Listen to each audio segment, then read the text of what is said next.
Growing up in the 60s in Virginia, one of my fondest memories is going to my cousin's house on Saturday mornings so that I could watch Julia Child and the French Chef.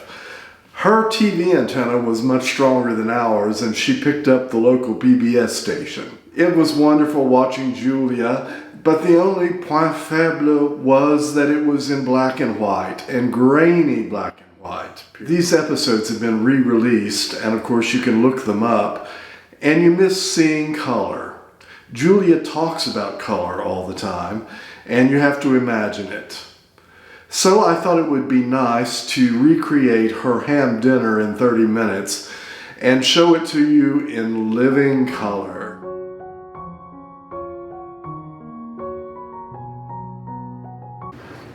Julia's first course begins with a tomate farcie à la portugaise, which is a tomato stuffed with cold scrambled eggs. It's interesting, in France it's à la portugaise, these egg dishes which make lovely first courses. It's always a different nationality. When I lived in Vienna, it was Russischer Eier, and that was a hard-boiled egg stuffed with vegetables and what looked like a Thousand Island dressing. It's always a different nationality from where you are. Anyway, in Julia's original, she used watercress. You cannot find that anymore. It's gone out of style or whatever. Arugula has a very similar peppery flavor, so I'm substituting that for the base. And here are the scrambled eggs. You just put it right on in there with a little scallion. She used butter. I happen to have some bacon fat left, so I just did it that way. It really doesn't matter. Okay, so there you have it, and you can decorate that however you want. She used anchovies. Well, not everybody likes that, so I'm just going to do capers. Of course, not everybody likes capers either. And perhaps just a little bit of, there you go, some shredded parsley. That's actually so-called French parsley because it's looking better these days than the Italian version. So, there you have your first course. It is tomate farcie à la portugaise.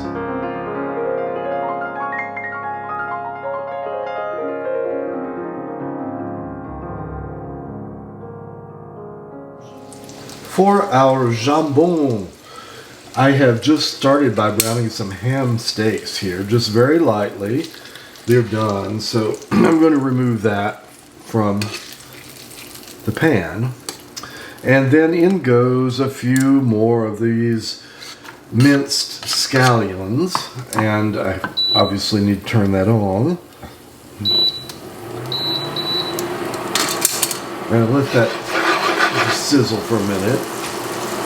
And then the next two ingredients for the sauce madère is Madeira. So you want to put a good little bit of that in. And you need beef something. Now, Julia used canned bouillon. In this day and age, we have bone broth, so that improved that a little bit. And so we'll put a little of that in and let it reduce way down till it's just a syrup. This has reduced enough now, so we put in the final liaison. And this is heavy cream, Dijon mustard, and tomato paste. And you simply just mix that in there.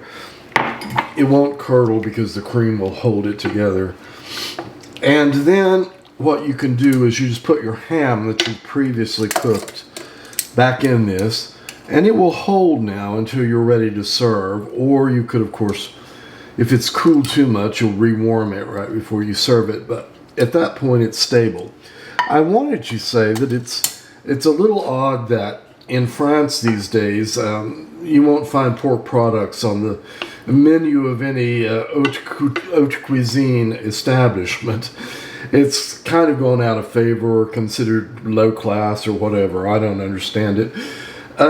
Because, you know, it's now more seafood and light things and all these inventions that will dazzle your eyes. But this is really a good dish, and here where you can get really good ham, it's really a nice thing to have. I will say that in France, if you're an Orthodox Jew or a Muslim with dietary problems, it's hard not to find pork in about everything that is eaten over there. So a little bit ironic that it's off the menu in the top restaurants. I'm putting some peas cooked with arugula into a blender. In Julia's 1960s version, she used a food mill, but blenders have so improved in the last 60 years that this will do the same thing. It will roughly chop it. The only other thing other than peas in there is just a little bit of butter. I think I've got just about all of that out of there I'm going to get. Okay, so we'll just put the lid on, turn the power on, and I think I'll use the chop. And that's all there is to it. Julia particularly spoke of color when she was assembling this, and she loved those peas. Look at how vibrant that is. Of course, it didn't show up in her black and white, but there is your color. Then next you want a little ham steak atop that. That looks pretty good right there. And next you use a little bit of a braised leek. That's a half a leek actually. And then this wonderful sauce, you just want to spread that over here. She spoke specifically about this sauce. It's almost a salmon color, identical to the ham. Then you could sprinkle that with a little bit of chopped parsley. And there you have it. The main course, Jambon, with this lovely sauce madère.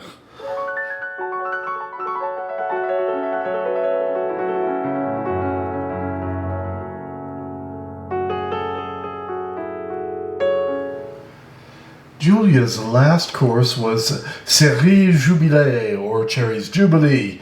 That was invented by Escoffier for Queen Victoria.